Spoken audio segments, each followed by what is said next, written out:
Hey, that's our cue. We have a cue. Hey, good morning, Dave Gurn. Good morning, Mark Hoffman. Good morning, Two Rivers Church. Hey. All right, we're here again. It's Tuesday. It is Tuesday. Again. It feels like yesterday was Tuesday. So I know one of your favorite movies is Groundhog Day. Turn my phone off, huh? Yeah. Jennifer's actually trying to get a little piece of this.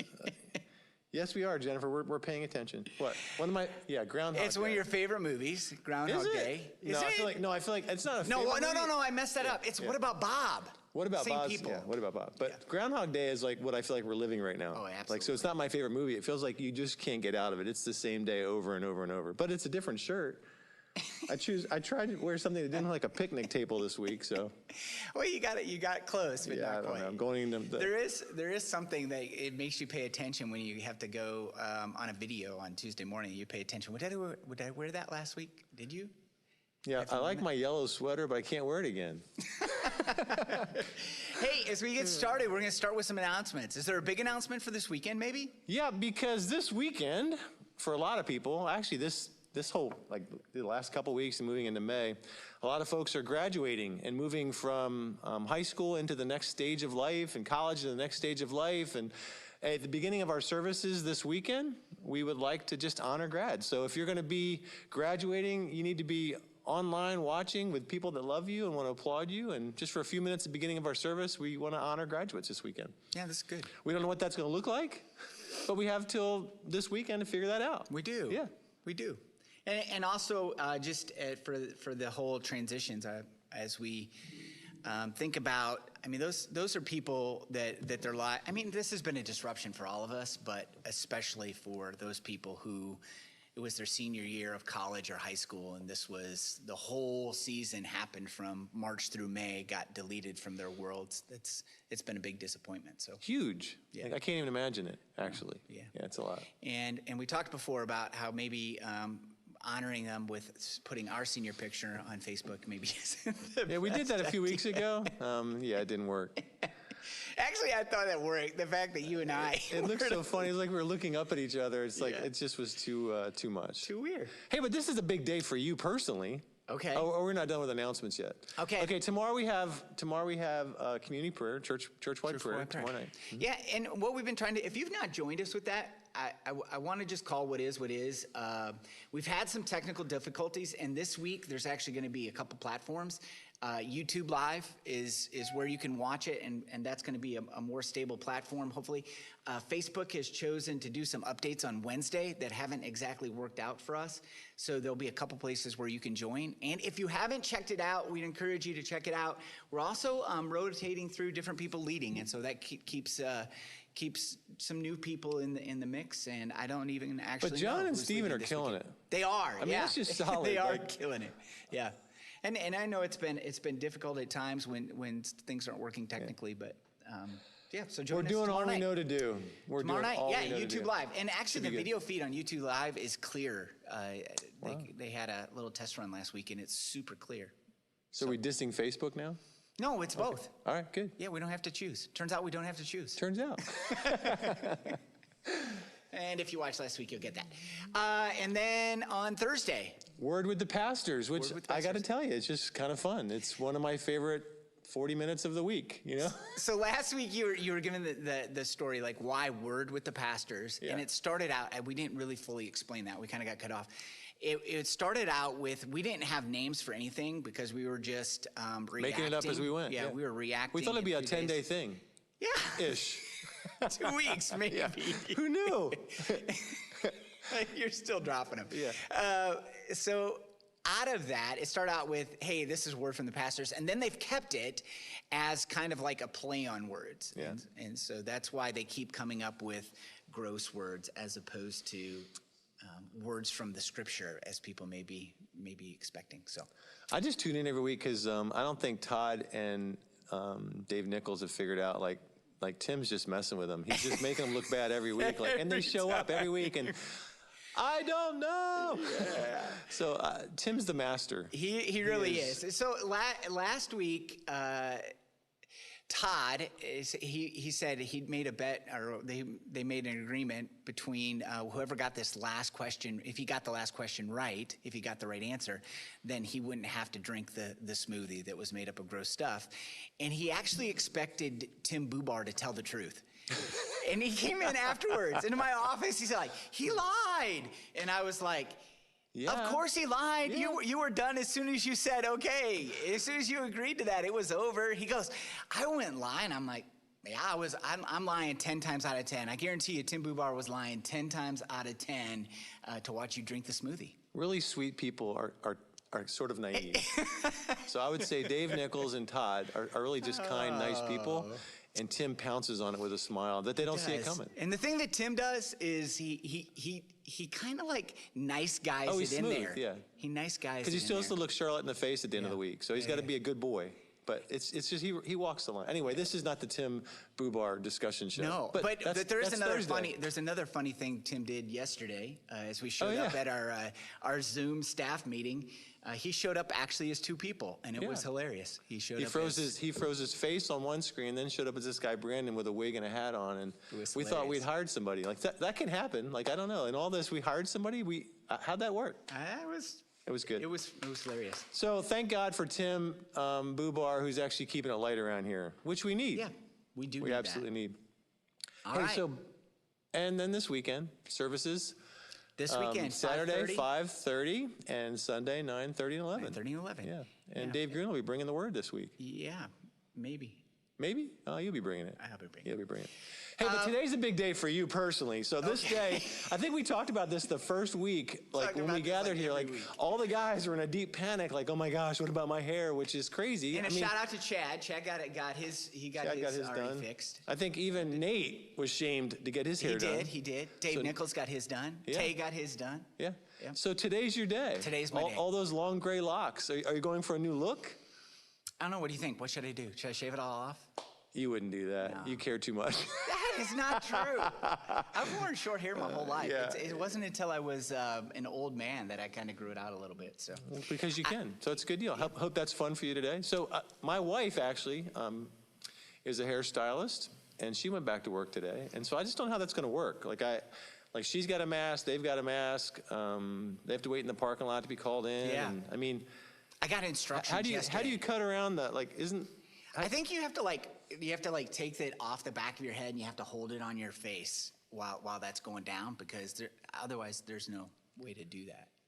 So but I I'm got looking forward. instructions yesterday in a big long text message. I got instructions on what I'm supposed to do and not do. So it's a little intimidating. Is it? Yeah, to think about. Okay, I have to. What if I mess it up? Do I get kicked out if I mess it up? Did I do the wrong thing? Did I?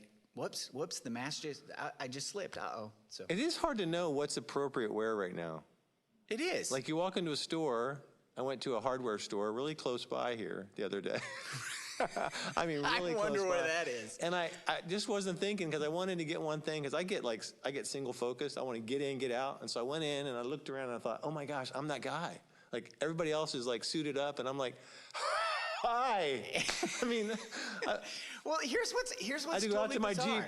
Jeep, get a bandana. I feel Yeah. like I had to go back in like I was going to take the place. you It's know? totally bizarre. It depends on where you go. So last week I went to Home Depot and I was expecting to go in Home Depot. First off, the place is like crazy busy, as busy as it's ever been. And I'm expecting that when I go in there that everybody's going to be masked up because it's crazy busy and people are all over the place. And it like totally wasn't. Like all of a sudden, if everybody around you doesn't have on a mask and you're the one person with a mask, you feel bad. Yeah. And then if everybody has on a mask and you don't have on a mask, you feel bad. It's like, what? I don't know what to do. And then It's these a whole, people are it's a whole judging new level you of and- social shaming, man. It really is. It really is. It gives you some insight into what it may have been like to live in places where people used to spy on their neighbors. It really does. Yeah. Like when they say, like in the former East Berlin, that a third of the people, when the wall fell, a third of the people were actually spies for the government. Kind of what's going on in our country right now is kind of like that. Like, call my neighbor. Calling my neighbor who's got up in Michigan, they have too many. Hey, there's an extra car, at the house next door to me. You need to go check them out. I mean, so. You started to make me paranoid. Do you have an extra car? Yeah, Yeah. I think we do. I think Been there for about 3 months right now. Yeah, We're in yeah. our third month with that extra car. Yeah. Extra Hey, child, extra dog. I have a question for you. Extra child. So a couple weeks ago, you announced that Emily's getting married Yeah, Emily's getting married to And- Travis to Travis. McNulty. Travis McNulty. That sounds better with But an we found out accent. last night, like, this is the thing. My daughter's getting talked about. Somebody said, hey, is she going to be a McNulty? And she's like, no, I'm going to be a Hoffman. I didn't know that was the thing. I didn't know you could do that. She Okay. goes, why would I give up my name? Like, Wow. okay. So I don't know. Who knows? Wow. Tune in. Well, you know. Okay, if- that's still to be. That's new well, information. She might be a Hoffman McNulty, or you've- just not a McNulty, but just who married. knows? I don't know how that works. It's a different day. But yeah, she's getting married. It's a new day, and you've actually locked down now a place, and you've locked down dates and all You that. know, So it's getting shocking real. It's how getting hard it real. is to find a venue anyway, but how hard it is to find a venue, and every bride that had to postpone her wedding in the spring is now getting married in the fall. And we're all expecting perhaps maybe another wave. Who knows? I mean, who knows? So we have a window. So we did find a venue, and actually the venue she chose is under construction. It's supposed to be done by then. Yeah, it's supposed to be. It might be a very industrial construction kind of themed wedding. So yeah, actually she and Emily. But or it, no, she and- the place looks like it's going to be amazing. Oh, it'll be amazing if it's completed. If it's completed. So I put some money down. So I probably need to find some insurance plan or something. But this that is a what thing? this is what I told her last night. If in fact we can't gather in a large group, you're getting married on that day in that venue. If there's 4 of us there. Is that a thing? Is wedding insurance a thing? Oh yeah, it's a thing. Oh, absolutely. It was a thing even before COVID. Like, I mean, think about the kind of money people are Yeah. doling out for that, and if you have to postpone it, or if there's a crisis or whatever, and Well, I'm definitely learning as you walk this journey with your girls. So yeah, it's been fun. insurance. Actually, today's a fun day. I'm probably giving way too much information, but we're just chatting, right? Just us guys. Yeah, just us boys. She's actually going to a bridal shop tonight. I didn't know they were open yet, but she's going to a bridal shop tonight with her mom and her sister and a good friend, and trying on dresses. Emily's not like a dress girl. Like last night at dinner, she said, I didn't go to prom. I really never wore a gown, and that really was never a thing for me. I never wanted to be a princess. So I feel like, how am I going to say yes to a dress? Like, so it'll be interesting. I'll let you know how the day ends. Yeah. You know how it goes. She may be wearing a pantsuit. I don't know. Pantsuit. I'm gonna get in trouble for that. But like, yeah, I'm not doing the dress thing, or I'm not, Yeah. Well, we'll see. Yeah. As she's kind of been planning this out, has it been? What's that process been like? Has it been nerve-wracking for you? Has it been fun for you? I mean, she's living at home right now just because of this whole. No, to be COVID honest with transition you, and we've all been that? through once before, and both of our girls got married in their later 20s, and so it's actually just really enjoyable. It feels right. We love the guy. We love Travis. He's a good guy, and feels really good. And Emily's just Emily and Terry are both like this. It's hard to know if they have any emotion sometimes. So I mean, she's just really even keeled. And if it wasn't going well, we'd know about it. But it's been really sweet. And we really think and are grateful. I mean, how many times I think she's 28 now. She'll be 29 in the fall. But how often do you get to spend this much time with your adult children? Right. Like, so we count it a real privilege, since she's going to be saying yes and moving in with Travis and building a life together, that we've had, 2 or 3 months together of just having her to ourselves. So it's kind of fun. Been really good. Been really sweet. Very cool. So as we shift here, I do want to say, like, if you do have questions for us, the whole way back in the day, the goal was that we would answer questions people might be having. And once again, like Mark said earlier, we weren't imagining that this was going to be like week whatever. I lost count. What's this, 9? I don't even 8, know. 9, 10? But I do know this question sits out there every week, and I feel Okay. like we probably need to hit it every week. Like, when are we coming back? We are back, I know. We talked about groups, and Yeah, groups. That's when we're coming back. we are back. We're back. Groups are meeting online, groups are meeting on driveways, groups are meeting on patios, Right. in backyards, around fire pits, groups are meeting. And again, grateful for the reality that we have groups, that people are feeling connected. And there's groups forming even as we speak, still happening. New groups forming because folks are longing for community and connection. So for a church that's never been defined just by what we do on the weekend, Right. we are back. And so people are experiencing community, and that's a great relief to us as a staff. But back together corporately and formally, here's the line, it's not original. I've never had an original thought anyway, so. But one of the guys that we really respect in the Free Church said, when somebody was asked the question, like, when are we coming back? And he said, when we can provide a better experience on campus than we can provide right now online. And because of all the things we've talked about, from the social distancing, the social shaming, to, there's just a lot going on out there. It'd be so complicated for us right now to provide a safe environment for folks to be here. And also, not just a safe environment, but an environment where people can actually come and do what we gather to do, which is worship. Right. If we're so consumed about what's going on around us and the things that are happening, we still believe that right now the best mode of operation for us is to work really hard and continue to work hard at an online worship experience. And the state of Tennessee did give some guidance to churches, and in that guidance to churches, once again, it's never been banned. The governor of Tennessee wanted to be clear, like, it's never technically been banned. But as churches, there's in that guidance, there's really not phase 2 guidance yet. There's only phase 1 guidance, and we really don't know. So if we go from phase 1 to phase 2, and depending on what happens with COVID, it could look very different. You can expect reduced capacity, a little change in our service structure, all those kinds of things. And then, like Mark said, I mean, we're still want to be able to provide an excellent online experience simultaneously. So you don't expect like it's either going to be online or on campus. There's going to be a time frame where it's both, and we're working on our best solution for what that can So look the old venue we used to have, even in the space called the Merge, is what we're going back into. We're going to be merging online and a corporate experience. So the Merge may get re-emerged. Yeah. Because that's the world we're going to be in.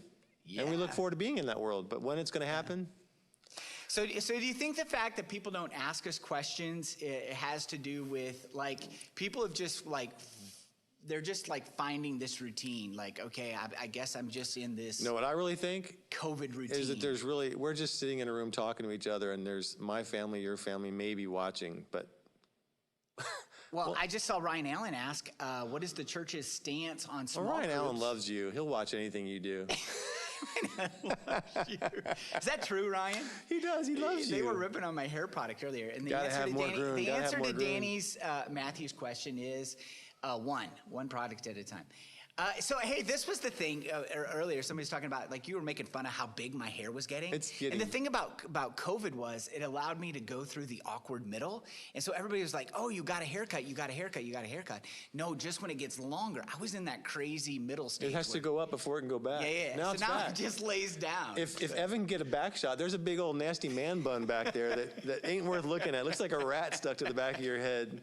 So here's Ryan's question. What is the church's stance on small groups using the fire pit in the back of the Harrison Lane campus for a gathering? I translated. He was going to say the Lenore City campus, but here on the Harrison Lane campus. Here's our stance on that. Call Brian, and figure out if anyone schedule. else is using it. Yeah. Call the Schedule church. time. Yeah, figure it out. Reserve it. There have been people that actually have used parts of our campus. Yep. Like I found out again last weekend that there's people that come to church on the weekend. Yeah. Did you know that? I didn't know that. but They actually I went found that around out the from lake, you. drove onto the campus, and there was 2 or 3 cars supposedly last weekend who were watching from their cars because they wanted to come to church. They that's cool. got nothing else to do. Let's go to church. And there's another group I think this week that met out under one of the overhangs where the chairs and tables are at a distance and use the outside. We're not letting people in the building. Right. But we're allowing people on the campus. Absolutely. So to use facilities, Ryan McKinley. Brian McKinley. You can email Brian, call Brian, and you can Brian's schedule. all things facilities on all campuses. Yep. Yeah. He is. He So, is. yeah. So That's the question, huh? Well, that was one of the questions. Yep. That was one of the questions. The other question had to do with hair product, and I didn't want to get into that. So, all right, but I did anyway. Okay. As you think about what's coming up in your world, what's coming up in the life of Two Rivers Church right now that you think people need to know about? Wow. Anything? I mean, Wow. we're I in feel like you're budget baiting me. process. We're in budget process. We've gone back to budget. We've had to redo the budget process 3 different times since February. Yeah, so we're in the budget process. We're moving into June. We have a church-wide vote on our budget. We're going to figure out what that looks like, whether we're on campus or not on campus, and got to figure out probably both opportunities for that. If we're talking about there being a world where we're merging, how do you allow people to weigh in if they're not here? And so we've got to figure that thing out. So yeah, our budget process, our year starts July 1st for the next fiscal year, 2020, 2021. Isn't that crazy to say out loud? It is crazy. So that's going on. We'll be voting on elders and nominating elders for another term or an additional term in their world. And so yeah, that's coming up. Yeah, just more of this every week. This is what's coming up. This is what's coming up. And it was interesting because this isn't like a self-promoting, like pat on the back. But I was on the phone with my brother yesterday, who's retired in Arizona. All my brothers, well, actually, they're not all retired, but they're all older than I am. But my one brother who's retired is going to work for his church. So he says, I'm a pastor now too. I'm like, that's cool. Pastor Jeff. Anyway, he was asking how we were doing here. And he said his pastor is saying he's working harder than he's ever worked before. And I'm not saying like, oh, I feel bad for us, we're working harder. But when you turn direction and try to use a whole new playbook, Right. It's a lot of work Right. to figure out the playbook. And so we're working harder and hard to provide the best experience. I think the next thing's coming up for Two Rivers. We haven't even talked about this yet. Yeah. Like, this is fine and well, and I think each week we've done a little better in terms of our weekend experience and all, and I think we've got some rhythm going down. But if this goes on for a longer period, what is the next level of creativity? What's the next level of meeting the needs of our people? Do we need to be thinking about? And we're talking to a lot of different churches around the country and online, listening to anybody that's got an opinion about pretty much everything and anything. And so I think that's going to be a challenge for us to figure out how do we stay and how do we remain engaged in the work that God's called us to do, not just caring for the crisis, but how are we moving the mission? How are we moving the ministry forward? So how far into that do you want to get? How far? These are like baiting questions, like. Well, I know, like, because you're all about oversharing.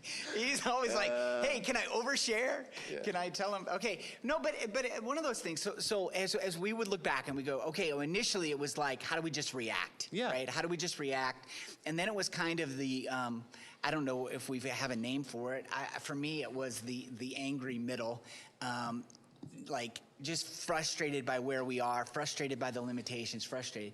But then a couple weeks ago, we pivoted once again. So we kind of went from reaction mode to okay, no, wait, let's pivot. And how do we now leverage this to move things forward? And so in the past couple weeks, it's not like we're just sitting around going, how do we just develop a weekend video or a worship experience for the weekend? We're talking about, okay, what does this look like for us to use this situation to actually come out of this on the other side to move us forward? And that's actually been really exciting, and it's forced us to think creatively in ways I don't know that we ever would have.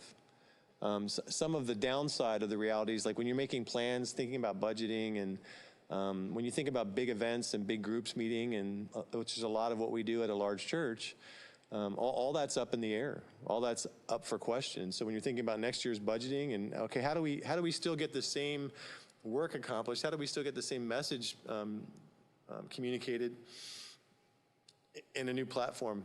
And so everything from, I don't want to drop bombs here, but everything from large gatherings like camps and retreats, and like even this summer, like we usually have a staff-wide retreat. Well, I don't know that I can do that in good conscience. So right. I'm trying to think creatively. How do I get 20, 30 people in a space? We used to rent a cabin and all be there and hunker down the scriptures, and it's pretty close. We're sharing coffee, we're shoulder to shoulder, and we're in each other's space. Like, I just can't see a space like that where we're all in masks and 6 feet apart. So like, I'm actually thinking about like this summer, like I already have asked a friend of mine to be our speaker.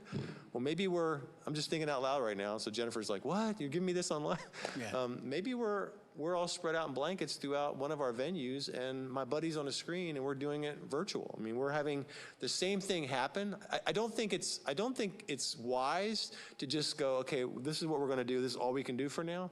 How do we figure out how to do it in a new way, in a new platform, and move the work forward? And it has those questions, they're layered on everything that we're doing coming up in the months ahead. Yeah.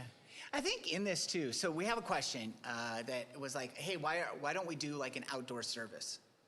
like, why don't we get together? Why don't we do an outdoor service? And I have some pretty strong thoughts on that one, actually. But Well, then why don't we? what's your thought on that? Why? Well, if you already have strong thoughts, don't make me give a weak one. No, but I don't think people will like my answer. What's your answer? We're working harder than we've ever worked, and we have just what we need to just do what we're doing. Absolutely. And for us to now go to our tech folks and say, Or facility folks, or ministry and tech folks. folks and say, oh, by the way, now we're also going to add this whole other thing on you, it would be a burden that would crush our other stuff. And so I know that sometimes stuff seems like, well, how hard could that be? Just get together and do something outside. Well, it's another thing. And so now we have to do that thing outside besides the thing that we're doing for people to experience something online.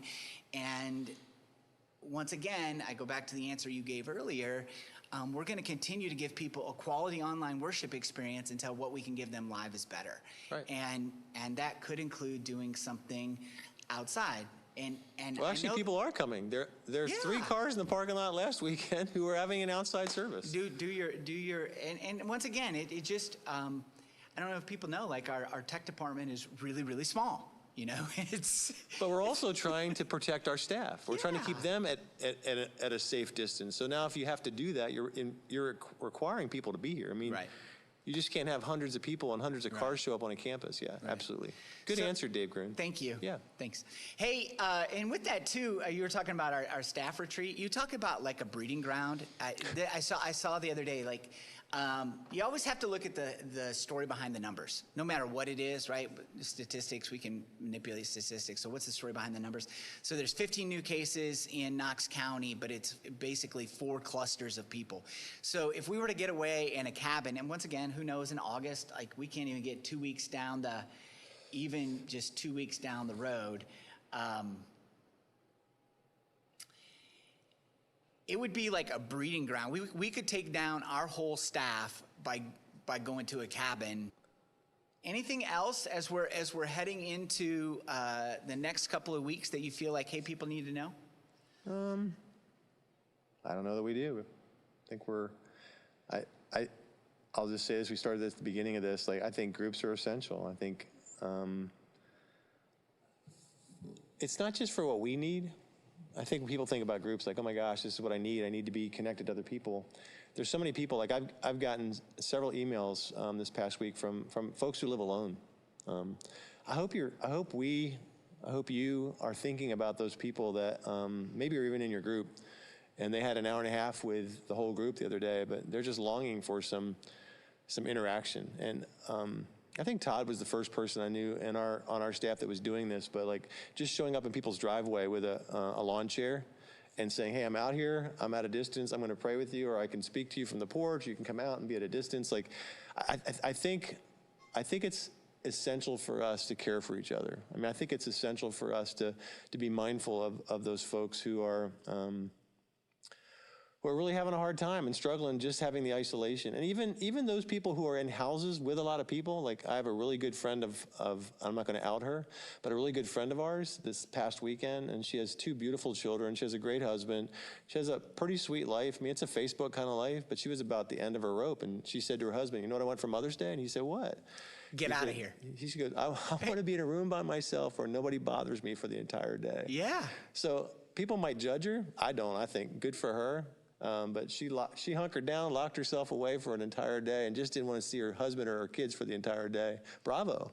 Yeah. There's people who are actually on one side isolated and lonely, and there's other people who are being driven crazy. Last night. Really? Yeah, last night. I mean, like, let's care for those people. Like, give them some space away. My wife was talking to a friend of hers that she works with, and they're both maybe kind of like people, and it was like, hey, I love my family and all, but I need some people in my life outside of my family.